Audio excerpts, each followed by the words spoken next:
Eh bien, nous allons pouvoir reprendre nos travaux. Alors, bienvenue à cette plénière. À la fin de cette première journée, je suis Sue Sabot du Centre de recherche en développement international du Canada. Cette conférence, comme nous étions en 2013, pour ceux qui ne connaissaient pas le CRDI, notre rôle particulier dans le système de l'aide internationale du Canada est de soutenir la recherche dans les pays en développement pour qu'ils puissent diagnostiquer leurs propres défis et développer les éléments de preuve de solutions appropriées afin de construire des sociétés prospères et équitables. Nigel a mentionné ce matin l'importance des contextes locaux et spécifiques. Un rôle que nous jouons aussi dans l'accomplissement de notre mandat est de réunir les parties prenantes pour ouvrir des espaces de dialogue entre les disciplines et d'encourager les liens entre la recherche et la politique et la recherche et la pratique. And it's in that spirit of promoting dialogue. Et c'est dans cet esprit de promotion du dialogue que j'ai l'honneur de présenter nos deux conférenciers de ce soir. Ils vont vous parler de deux crises, l'Ebola et la Syrie, et qui illustrent ce que le ministre Paradis a évoqué à la plénière de ce matin, c'est-à-dire la taille et la complexité grandissante des catastrophes. Et ce sujet est particulièrement pertinent en raison de ce qui a été discuté aujourd'hui, c'est-à-dire les limites qui sont les nôtres au niveau de l'action internationale. Alors nous allons parler et présenter plutôt nos conférenciers. Nigel Fisher a déjà été présenté ce matin. Je dirais qu'il était coordonnateur de l'action humanitaire pour les Nations Unies dans la crise syrienne. Et évidemment, c'est lui qui vous parlera de la Syrie cet après-midi. D'autre part, nous avons Patricia Herb, qui est PDG d'Aide à l'enfance. Elle a été une leader étudiante et activiste à l'époque de la junte en Argentine. Elle a travaillé à Aide à l'enfance après son diplôme à l'Université Cornell et a détenu des postes clés dans cet organisme depuis 20 ans, y compris des postes de directrice dans certains pays et directrice régionale. Et elle est maintenant présidente d'Aide à l'enfance Canada.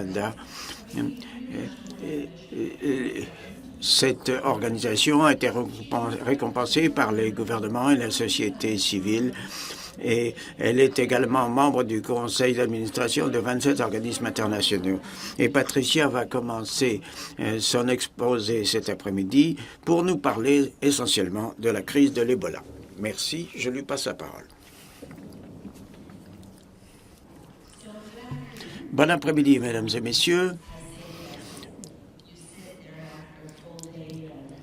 Maintenant que nous mettons fin à cette journée, vous avez entendu de nombreux exposés, je viens vous adresser la parole.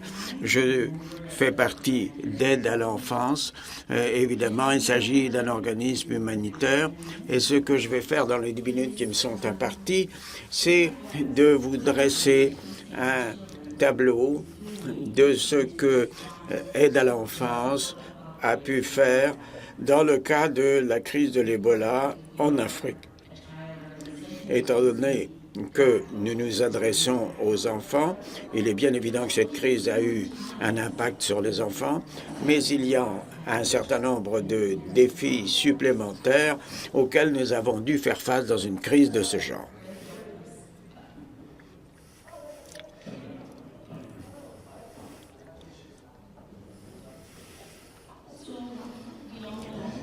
Comme nous le savons tous, les trois pays les plus affectés par cette crise de l'Ebola sont le Libéria, la Sierra Leone et la Guinée. Et ces pays étaient déjà, au départ, des pays qui étaient parmi les plus pauvres de toute l'Afrique, des pays fragiles, si vous voulez, qui avaient été impliqués récemment dans des conflits et par conséquent, le système de santé de ces pays était relativement faible. L'infrastructure, l'équipement médical, le personnel étaient insuffisants et en conséquence, ils n'étaient pas préparés pour une épidémie de ce genre. D'ailleurs, peu de gens auraient été préparés pour l'envergure de cette épidémie et le système était déjà faible au départ. Vous pouvez imaginer la suite. Certains des résultats, et les statistiques le prouvent,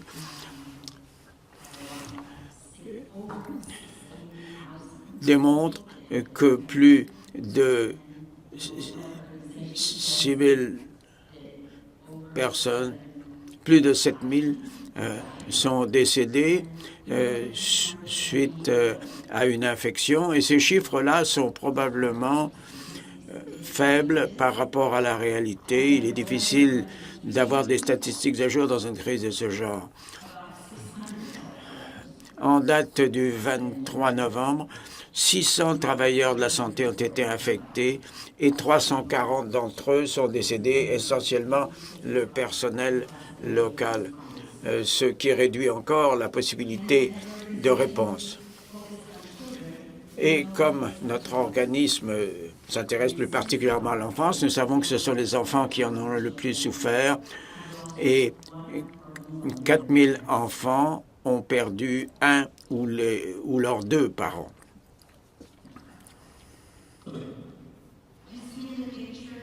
Vous voyez sur cette image deux enfants, Davis qui a 7 ans et Mamie qui a 4 ans.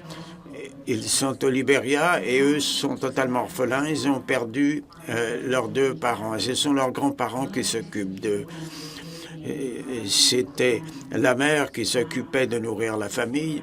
Et maintenant, ce sont les grands-parents qui ont ce fardeau, qui doivent s'occuper d'eux-mêmes, bien sûr, plus de leurs petits-enfants. Et leur revenu, c'était essentiellement vendre de maigres récoltes. Mais cette histoire se répète un peu partout dans les pays que je vous ai cités. Lors de la quarantaine, par exemple, nous avons remis à la famille des trousses de survie avec du riz, des sardines, quelques autres aliments, du dentifrice et autres articles de première nécessité. Donc ces enfants vivent une crise avec un deuil, des décès et des conséquences au niveau de l'insécurité alimentaire et par conséquent la société est complètement désorganisée. Un organisme comme l'aide à l'enfance est présent en Guinée, en Sierra Leone, au Nigeria depuis les années 90. Et quand la crise a commencé, nous avons fait quelques travaux de protection et de prévention pour les enfants et nous avons préparé une réponse à cette crise de l'Ebola qui était sans précédent pour un organisme comme le nôtre et il y avait évidemment des risques opérationnels en ce qui nous concerne.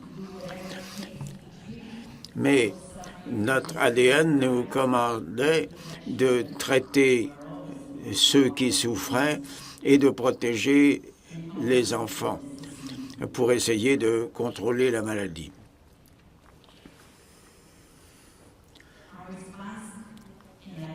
Notre réponse au Libéria, au Sierra Leone et en Guinée a été holistique, c'est-à-dire que nous avons eu une réponse directe avec de l'aide extérieure, mais en outre, nous avons travaillé avec les gouvernements et partenaires locaux, comme bien d'autres organismes impliqués, et nous avons livrer les programmes habituels au niveau de l'eau, hygiène, salubrité, éducation, santé, protection des enfants, pour lutter contre l'Ebola. Un aspect important de notre réponse, naturellement, était celui des communications, puisqu'il s'agissait d'un élément important en cas d'épidémie.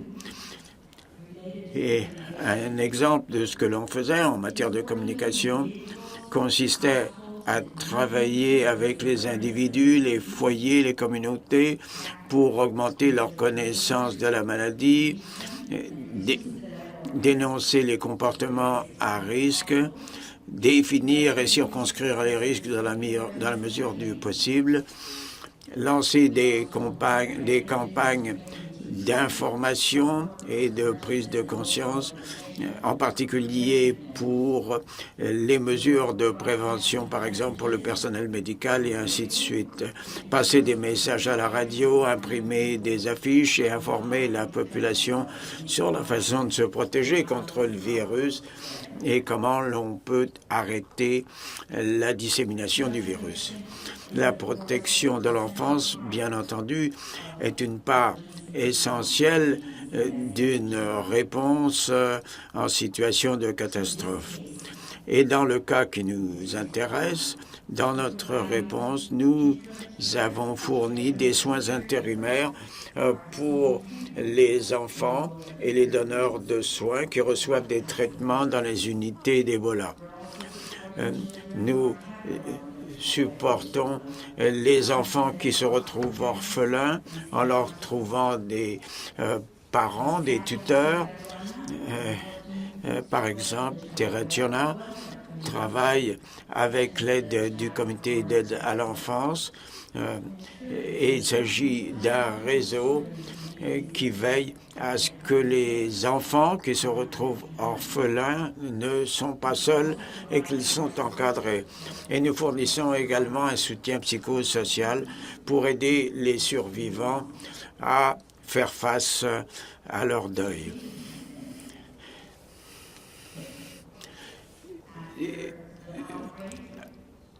Tous les villages ont été touchés et après l'épidémie, les écoles ont fermé au Nigeria, au Sierra Leone, ce qui représente 3,5 millions de jeunes qui sont sans école.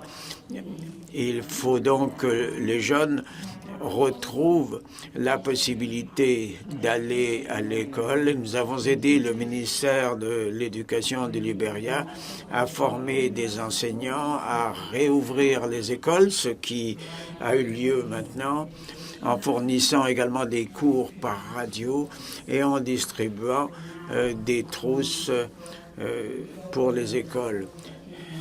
Nous faisons de même maintenant en Guinée, en Sierra Leone, mais les écoles ne sont pas encore réouvertes. En matière de santé, nous avons effectivement notre programme traditionnel WASH qui distribue des trousses d'hygiène dans la collectivité, ainsi que de l'équipement médical dans 62 dispensaires.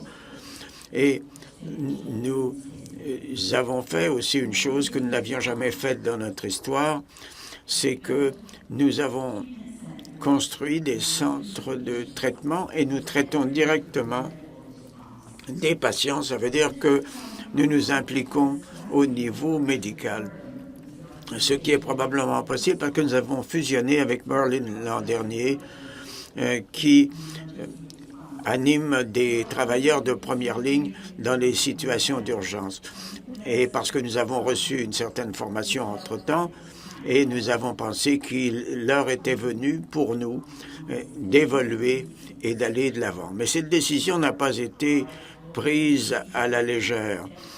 Nous sommes un gros organisme et nous avons dû surmonter bien des craintes parce que nous n'étions pas des experts et que nous savions que nous ferions des erreurs et nous étions inquiets de leur impact. Mais nous savions que c'était cela qu'il fallait faire. Et ce que nous avons fait a consisté à construire des centres de traitement contre l'Ebola en Sierra Leone et des unités au Libéria. Ce sont des centres dans lesquels les gens peuvent se présenter pour se faire soigner. Au Libéria, nous en avons construit 2. Et nous n'avons pas mis de personnel médical sur place. Nous avons travaillé en partenariat avec des organismes médicaux internationaux. Mais en Sierra Leone, nous gérons le centre de traitement que nous avons construit avec l'aide du Royaume-Uni. Et il y a également un centre canadien pour le traitement des travailleurs de la santé affectés par l'Ebola. Nous avons appris sur le tas, en quelque sorte, plus lentement peut-être que ce qu'on aurait désiré, mais les conditions ont entre-temps évolué.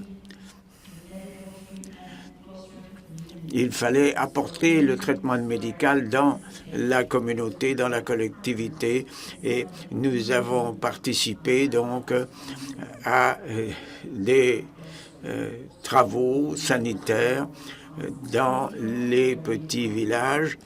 Et ça, c'est également important parce que la crise a amené les gens à éviter les centres médicaux, ce qui n'est pas sans affecter les enfants, parce que les enfants dans ces pays contractent souvent des maladies comme la malaria ou la pneumonie, et maintenant ils ne veulent plus se soigner parce qu'ils ont peur d'aller dans les centres médicaux. Même les femmes ne veulent plus donner naissance dans ces centres par crainte de contamination.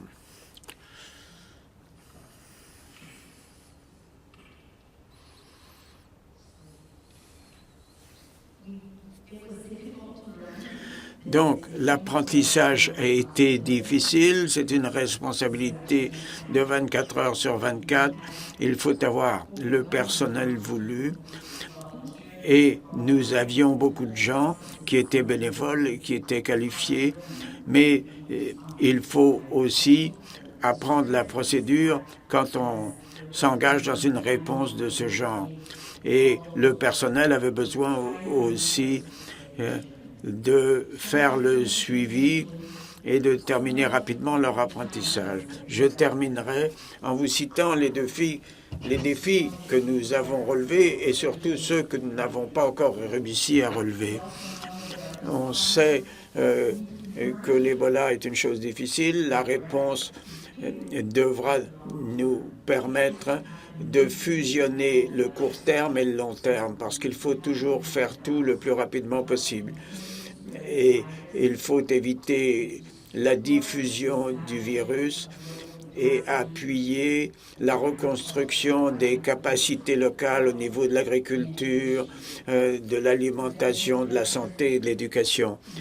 Les mesures préventives et protectrices pour l'enfance, quelquefois, sont à court terme seulement, mais il va falloir les étendre dans le temps. Dans le domaine de la santé, nous avons fait des progrès significatifs pour réduire les lacunes en matière de mortalité infantile, mais ça n'est pas encore, le travail n'est pas encore terminé. Je voulais vous le dire parce que c'est quelque chose qui a été soulevé à plusieurs reprises dans la journée. Dans notre organisme aide à l'enfance en matière de réponse humanitaire, il y a une espèce de dichotomie qui se présente dans les choix, à savoir l'intervention directe et la capacité locale. Il y a une formule qu'utilisent les organismes humanitaires, c'est-à-dire le risque égale la menace plus la vulnérabilité. Cela vous donne une mesure du risque réel. Mais on sait que cela peut être une faction et qu'on peut mettre en dénominateur la capacité locale, le pourcentage de menaces et de vulnérabilité diminue à l'heure. Il nous faut donc travailler avec la capacité locale parce qu'elle est là à long terme. Et cette réponse nous démontre clairement que nous avons besoin d'une intervention extérieure rapide et efficace, et à haute technologie de préférence. Par conséquent, on attend beaucoup d'organismes humanitaires comme nous et des pays donateurs pour arriver à contrôler et à contenir l'épidémie. Cela veut dire qu'il ne faut pas baisser notre garde et il faut poursuivre l'effort. Merci.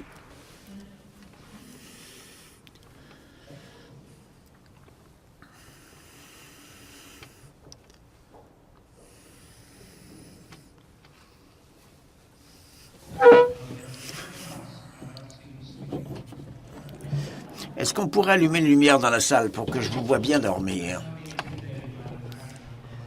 Je ne suis pas intimidé par le fait que je suis l'un des derniers à vous ralentir et ralentir votre progression vers le bar le plus proche. Donc je vais m'efforcer de respecter l'horaire qui m'a été imparti. Parce qu'il commence à faire noir et si vous voulez dormir, ça ne se verra pas. Mais je veux vous parler de choses sérieuses, c'est-à-dire que j'aimerais couvrir 4 sujets parmi les nombreuses dimensions de la crise en Syrie. Tout d'abord, les origines et l'évolution et les leçons que l'on peut tirer de cette crise. Le deuxième et le troisième point sont un retour sur 2 thèmes de ce matin, la collaboration avec les organismes locaux et les problèmes de protection. Et quatrièmement, le fait qu'il nous faut avoir une vue globale de la crise syrienne. Dans la région, nous avons parlé d'un cadre stratégique de la crise syrienne, ce qu'on appelle en anglais CRSF, on aime bien les acronymes en anglais. Et d'abord, la question à se poser, c'est comment la crise a-t-elle commencé? Eh bien, il y a eu, comme chacun sait, le printemps arabe et les protestations de 2011.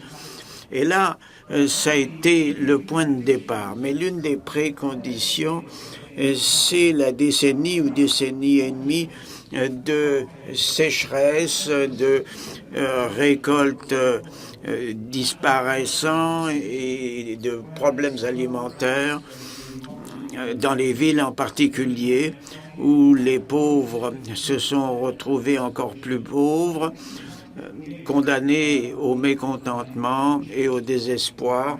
Et il s'agissait là donc des conditions initiales de ces soulèvements. On n'en entend pas souvent parler, mais l'évolution climatique, la sécheresse, la situation politique de la région, tout ça a participé à la naissance de ce conflit. Une analyse de l'impact et du potentiel déstabilisant de ces risques aurait pu peut-être permettre de prévoir quelques mesures d'atténuation. Ça revient à ce qu'on disait ce matin, à savoir qu'il faut toujours se préparer, planifier et analyser. Et pour les organismes humanitaires, on aurait pu parler à nos collègues du développement agricole. Si l'on peut assurer la stabilité alimentaire, il aurait fallu le faire. Et comment fallait-il le faire? Donc, en Syrie, nous avons vu des demandes pour plus de liberté, la démocratie, les emplois et les occasions de développement. Il n'y avait pas véritablement de différence entre les régions chiites ou autres ou chrétiens. Mais, comme vous le savez, la réponse du régime a été une répression sans merci. Et ils ont ciblé cette répression dès le début contre la majorité sunnite. Et les chiites et alaouites n'étaient pas frappés, et cela faisait partie de la manipulation de ce régime sans scrupules qui voulait transformer cette problématique en lutte sectaire, exacerbée aussi par des acteurs extérieurs qui venaient à l'appui des deux côtés, particulièrement 2 ans plus tard, en 2013, quand Hezbollah s'est pointé d'un côté, avec la formation, la naissance du Front islamique. L'instrumentalisation du conflit a été également favorisé par la fracturation de l'opposition. Pourquoi? Eh bien, franchement, parce qu'il n'avait aucune expérience du pluralisme démocratique, et cela après des décennies de dictature par Assad père et fils. Mais aujourd'hui, toute cette histoire est oubliée et le conflit est devenu un conflit purement sectaire. Et les voix que nous entendons sont celles de l'extrémisme et de l'intolérance.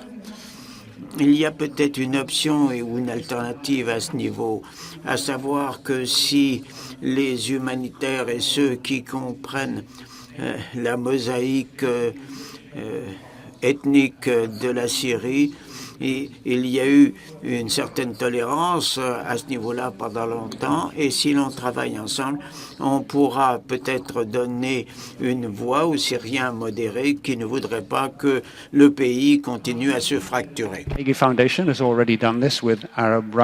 La Fondation Carnegie l'a déjà fait grâce aux intellectuels. Et les autres l'ont fait déjà auprès des chefs de la Syrie. Ils disent que ce n'est pas la Syrie que nous désirons avoir. Peut-être que ça va jeter les bases pour une Syrie plus tolérante, plus modérée pour les années à venir. Donc ce serait vraiment une perspective à long terme. Mais il faut donner voix au chapitre à ceux qui n'ont pas de voix. Ça pourrait donner donc une lueur d'espoir à ceux qui, pour l'instant, ont perspective un avenir dominé par le sectarisme. Bon. Combiner, harmoniser une intervention humanitaire avec la planification pour l'avenir, ça pourrait tenir compte de la collaboration des organismes de la Syrie.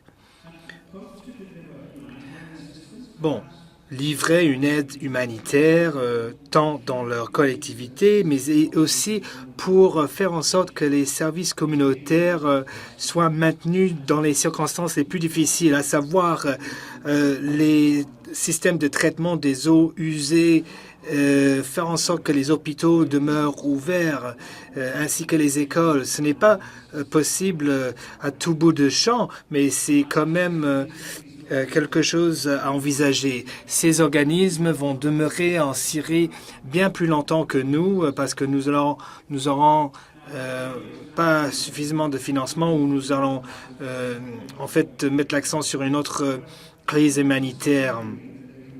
Les acteurs locaux veulent faire davantage et veulent accéder à de l'appui directement de la part des bailleurs de fonds, entre autres. Sur la frontière de Syrie, OCHER a travaillé auprès d'un organisme qui a été fondé au Canada qui s'appelle Construire des marchés, ce qui nous permet de travailler en partenariat, mais aussi d'avoir la possibilité de les évaluer selon leurs besoins, les besoins de leur admissibilité aux subventions humanitaires. Donc il s'agit là de gestion financière et d'appui logistique et technique. Comment remplir les formulaires de demande de financement, la formation portant sur les principes humanitaires, entre autres. Nous avons également créé un fonds d'urgence en cas de catastrophe qui servira d'appui aux organismes locaux en Syrie.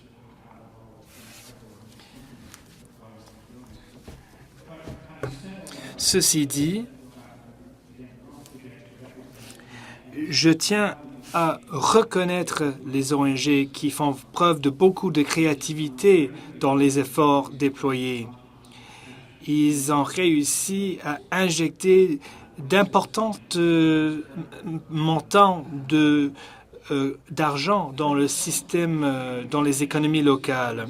Bon, en ce qui concerne la protection, ce matin, j'ai abordé la question des échecs en matière de protection, l'impunité du régime, sa manipulation du communauté internationale et les défis y associés, ainsi que En fait, pour les Nations Unies, en fait, la protection, ça demeure une pierre angulaire, surtout lorsqu'il s'agit de pays en crise. Il ne s'agit pas uniquement de livraison de services humanitaires, mais également de la protection.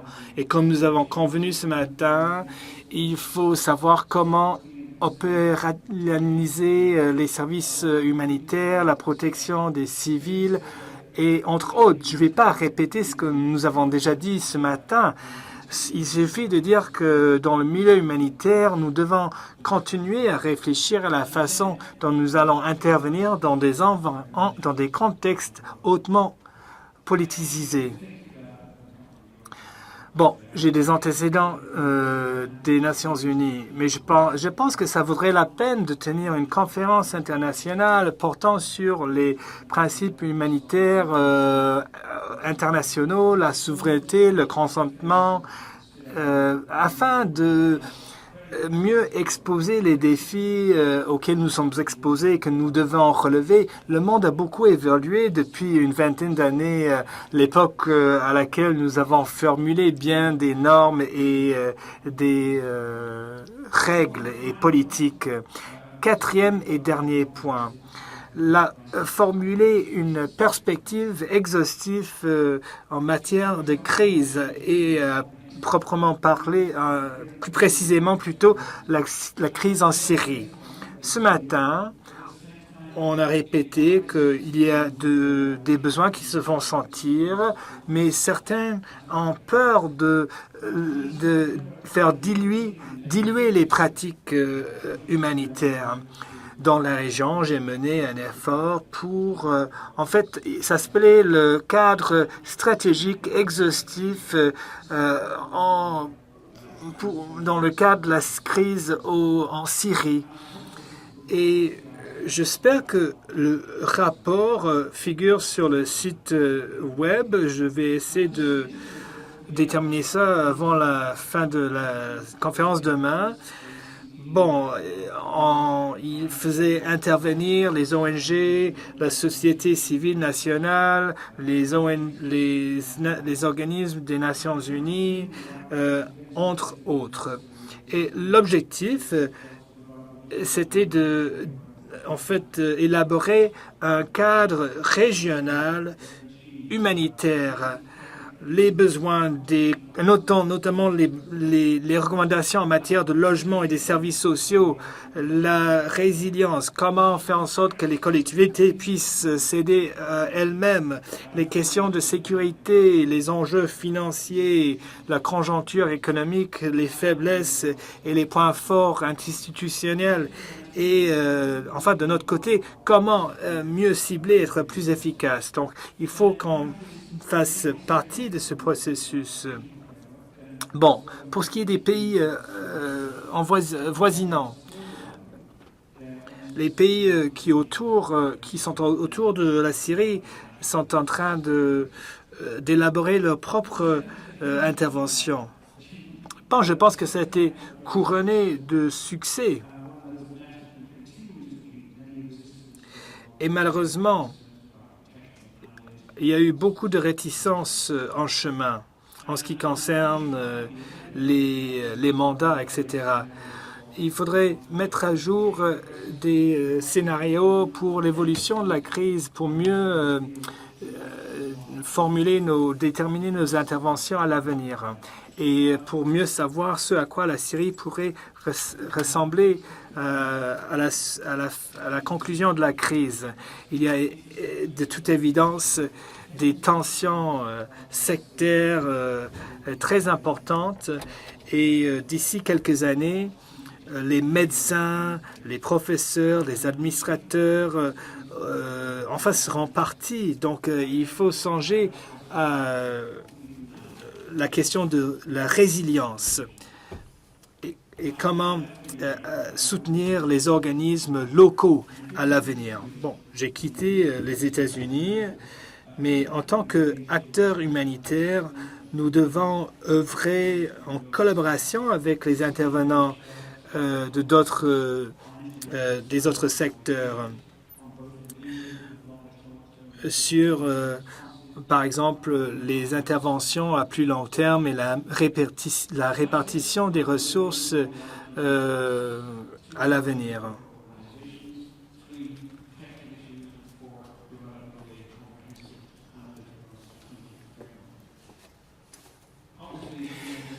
Bon, les choses s'améliorent pas en Syrie ni en Irak, mais il ne faut pas perdre l'espoir. Il faut continuer à trouver des interventions créatrices et des solutions de rechange. Et nous n'avons pas d'autre choix que de le faire.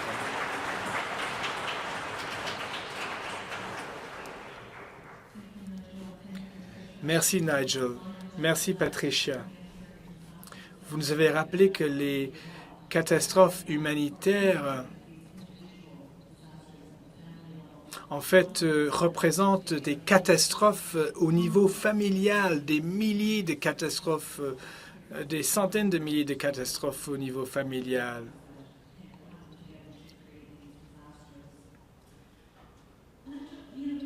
Nigel.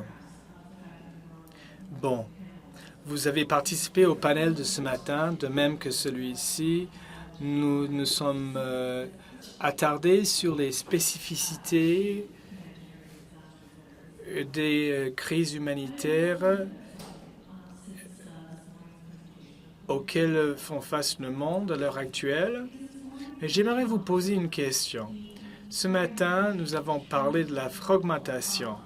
Nous avons parlé des défis que le système humanitaire doit relever.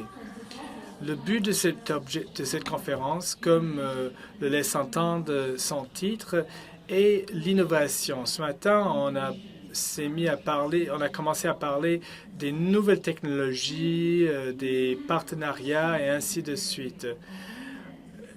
Il y a une question que je me pose depuis ce matin. Y a-t-il un risque de mettre l'accent sur les innovations, les nouvelles technologies? Ça pourrait servir seulement de solution ponctuelle lorsque, en fait, il vaudrait mieux se questionner sur des solutions à plus long terme des crises humanitaires et de leurs causes profondes. Bon, il y a le sommet mondial humanitaire qui aura lieu l'année prochaine. Moi aussi, j'arrive d'un panel où on a parlé de la recherche en matière des interventions humanitaires et comment mieux façonner une approche purement canadienne. Qu'en pensez-vous? Bon, l'innovation demeure une question très importante et ne veut pas forcément dire que nous serons portés à négliger les causes profondes des crises humanitaires. Nous devons continuer à traiter de ces questions. Sinon, nous allons nous retrouver comme étant des organismes qui sont plus pertinents aux yeux du monde. Nous devons donc nous adapter aux changements, à l'évolution de l'environnement ou aux changements technologiques, etc. Ayant été un coordonnateur dans le passé, j'ai pu constater que il y a bien des organismes qui ne travaillent pas ensemble et qu'il y a beaucoup de cloisonnement. Bon, je pense à l'exemple d'Haïti. Bon, on parlait beaucoup de refuges. Il y avait une vingtaine ou une trentaine d'organismes qui mettaient l'accent sur les refuges. Et malheureusement, ces institutions n'étaient pas compétentes dans ces domaines et on a fini par faire construire des bidonvilles construites par des organismes et des institutions qui n'étaient pas compétentes en la matière. Je pense que Rosemary m'a dit ce matin ou hier soir que peut-être que nous aurions intérêt à formuler des coalitions. Peut-être que nous sommes trop nombreux et peut-être que nos coûts sont trop importants alors que les ressources sont en voie de diminuer. Donc l'éducation à distance, par exemple, en Syrie, lorsque, on va voir que l'infrastructure, les écoles seront détruites, ce sera de plus en plus important.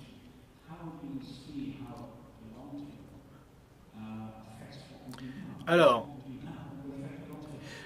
comment est-ce que le long terme aura une incidence sur ce que nous faisons à l'heure actuelle? Parce que ce que nous faisons là, en ce moment, aura évidemment des répercussions pour la perspective à long terme. Donc, les deux sont interreliés.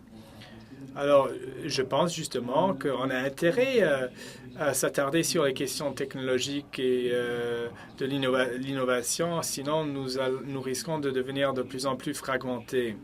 Nous devons donc travailler aux côtés de tous les organismes, même ceux qui soupçonnent notre motivation. Et nous devons mieux apprendre à soutenir que de jouer le rôle de chef de file à l'avenir.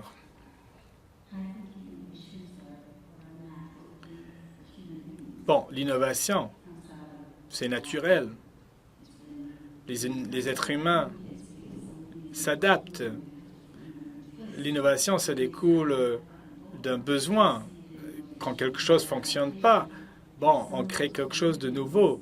Dans le cas de l'Ebola, par exemple, dans certaines communautés, les travailleurs de la santé, en fait, étaient un peu pris au dépourvu. Mais maintenant, ils sont mieux à même de réagir aux problèmes, ou plutôt de répondre aux problèmes.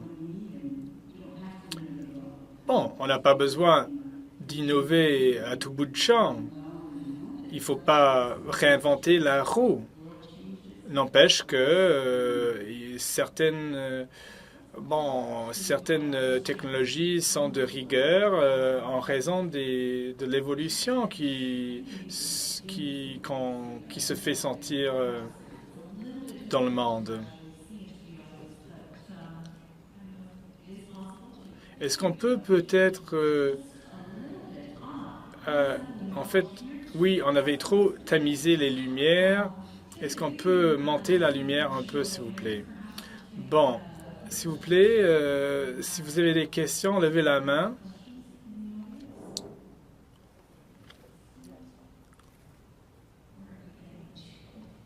Ou est-ce que nous sommes trop fatigués?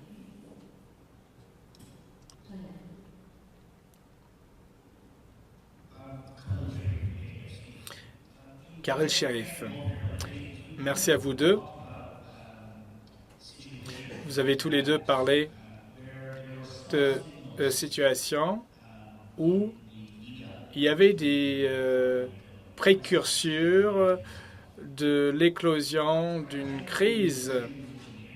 Alors, ma question est la suivante. Qu'en est-il de l'avenir? Qu'il s'agisse des problèmes, des questions de santé. En fait, et entre parenthèses, on devrait tenir compte de l'éclosion de la violence en Syrie. Alors, quelles leçons doit-on tirer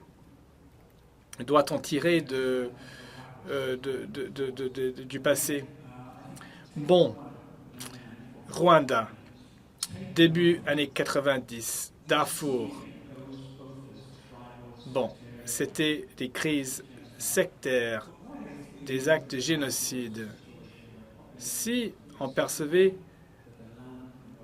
se disait que la croissance de la population au Darfour était si rapide que les terres ne pouvaient plus subvenir aux besoins des gens, mais ça se traduit par le désespoir et la pauvreté. Enfin, il en va de même en Rwanda, où en fait les gens n'avaient plus de maison, il y avait enfin, un taux de chômage, enfin, il n'y avait pas d'emploi. Et puis, mais on a refilé les responsabilités à un certain segment de la population, mais on n'a pas pris compte de toutes les causes racines, qu'il s'agissait de pression sur le milieu agricole ou le déplacement de la population, les changements climatiques, etc. En tant qu'acteurs humanitaires, que devons-nous suggérer aux pays qui sont sur le point de sombrer dans une crise? Bon, que en fait, la conjoncture économique, les problèmes économiques pourraient entraîner des crises humanitaires. Rwanda, par exemple, dans les mois précédents, l'éclosion de la crise humanitaire, bon, ben comment ça se fait qu'on s'en est pas aperçu et que de cette crise avant qu'elle soit survenue? Alors, comment intégrer cette réflexion à notre état de préparation? Comme acteur humanitaire, on pense trop souvent seulement aux interventions humanitaires telles que les refuges ou comment mieux préparer les organismes. Mais il faut davantage songer à la fracturation des sociétés et à qui on peut, à l'avance, avec qui on peut former des partenariats avant qu'une crise s'enclenche. Et il faut faire participer les divers intervenants. Si nous ne sommes pas capables de résoudre les problèmes sur le terrain, bon, capitaliser les marchés, ce n'est pas notre responsabilité. On devrait faire en sorte que les acteurs financiers jouent un rôle dès l'éclosion d'une crise. Parce que, bon, la tendance, c'est qu'ils interviennent trop tard. Bon, c'est facile à dire. C'est bien plus difficile d'obtenir des ressources financières en vue de la prévention de crise. Mais n'empêche que c'est très important. On devrait peut-être, en fait, mettre ces ressources dans la prévention. Mieux vaut guérir, mieux vaut prévenir que guérir. Bon, il y a des organismes qui effectuent tant le développement que les interventions humanitaires. Par le passé, on parlait de double mandat, mais on a souvent décidé de scinder ces deux mandats. Bon, on sait qu'on ne peut pas éviter d'intervenir dans certaines crises humanitaires ou des catastrophes, mais dans la sécheresse de l'Afrique de l'Est, mais c'était le travail que nous avons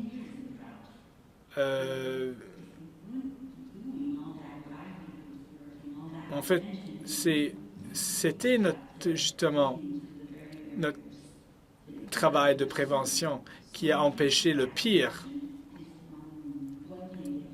Donc, il faut mieux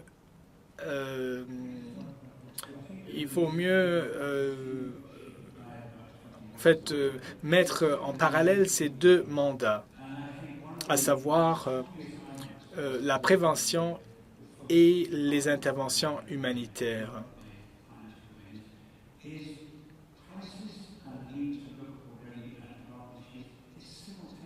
Bon, les interventions en temps de crise et la prévention, ça doit se faire en parallèle.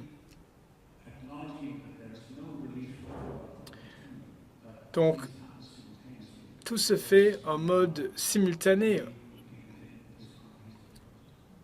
Et donc, je prône l'adoption d'une approche exhaustive.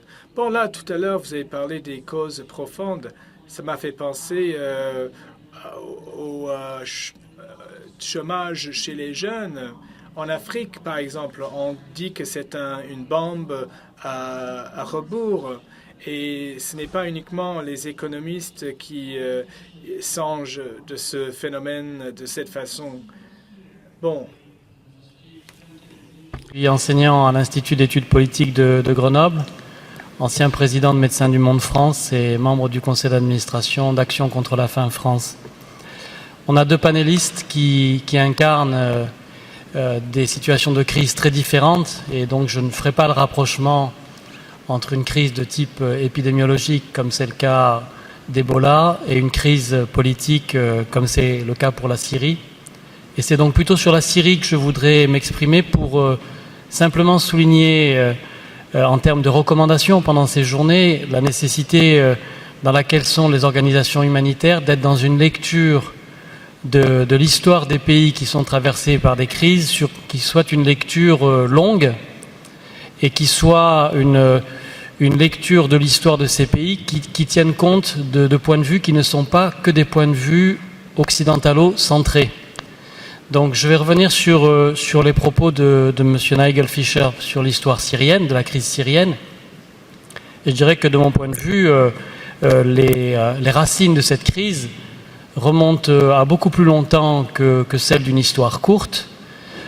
Et pour aller jusqu'au fond de ma pensée, remontent pour partie à des choses qui ne sont pas forcément politiquement correctes, sur les conditions dans lesquelles ont été dessinées les frontières de ces pays, après les accords Sykes-Picot des années 20, remonte à la façon dont les puissantes colonisatrices ont utilisé la fragmentation religieuse ou tribale pour contenir des pouvoirs locaux en donnant du pouvoir à un moment donné aux Alaouites pour contenir la majorité sunnite, etc. Donc ma recommandation, comment de la même façon examiner la crise afghane en oubliant les effets là aussi de la mise en place des frontières qui ont séparé le peuple pachtoun en deux. Comment oublier le rôle que peuvent avoir joué les services secrets de différentes grandes puissances en utilisant la question religieuse comme carburant de la lutte anticommuniste, etc. Donc une seule recommandation qui est de dire qu'il me semble que une des caractéristiques des organisations humanitaires quand elles côtoient les parties au conflit, c'est que de tenir compte des points de vue qui s'expriment sur le terrain, aussi différents soient-ils, sans prendre parti, bien entendu, mais d'être dans une lecture pluraliste de l'histoire de ces régions. Do you want to respond to that? I think it's true. One has to look. Oui, tout à fait. Il faut songer à la façon dont l'Occident, les sociétés de pétrole s'est immiscé dans ces régions. Et en travers en Afghanistan et dans le domaine, sur la crise en Syrie, ce sont pas de vraies frontières, en fait. Et j'ai rencontré très peu de Syriens, très peu d'Afghans qui aimeraient, en fait, refaire les frontières. Ils vont dire, nous sommes Afghans. En Syrie, j'ai rencontré un groupe de chefs tribaux dans le nord et ils ont dit, nous constituons tous un seul tribu, mais en même temps, nous sommes Syriens. Donc, ils n'ont pas forcément envie de redécouper la carte et retracer les frontières, mais ça vaut quand même la peine de remonter des décennies pour tenir compte des leçons de l'histoire. Nous ne sommes peut-être pas les meilleurs défenseurs des droits de la personne. Et bien des gens m'ont abordé pour me dire, vous ne trouvez pas ça étrange que vous défendez vos principes des droits de la personne lorsqu'il y a une génération ou deux, vous étiez en train de nous exploiter? Donc là, bon, il est question de solidarité et de partenariat. Nous avons un rôle, mais c'est peut-être un rôle davantage secondaire. Nous devons créer de l'espace pour que les organismes nationaux et locaux et régionaux prennent la relève. L'aide humanitaire, c'est court terme ou à moyen terme. Et c'est les gens locaux, c'est le peuple qui sera là dans les décennies à venir, les générations à venir. Bon, sur ce, nous allons lever la séance pour la journée. Ça a été une journée Très chargée. Enfin, donc, j'aimerais qu'on remercie Nigel et Patricia de leur participation à cette séance de clôture. Passons très rapidement sur Quelques points administratifs. Ce fut une journée très chargée. Je vous rappelle qu'on reprenne à 8h30 demain matin, donc très tôt. Bon, je tiens à vous rappeler que le sondage Humanitaire mondial est disponible et que je vous invite à le remplir. Je tiens également à remercier, parce que c'est toujours bien de remercier le monde à la fin d'une journée, je tiens à remercier l'organisme qui nous a accueillis ici dans ce magnifique espace. C'est un espace qui nous inspire à réfléchir aux gens auxquels nous sommes, pour lesquels nous sommes en service. Et nous remercions également tous les bénévoles. Bon, la journée n'est pas forcément terminée. Vous allez voir à l'écran un plan de la ville. On vous invite cordialement à continuer à discuter de façon informelle au pub Earl of Sussex. En fait, c'est pas très loin d'ici. C'est à 5 minutes d'ici, en fonction de la vitesse à laquelle vous marchez. Bon, merci à tout le monde et on vous revoit demain matin, très tôt. Merci, au revoir.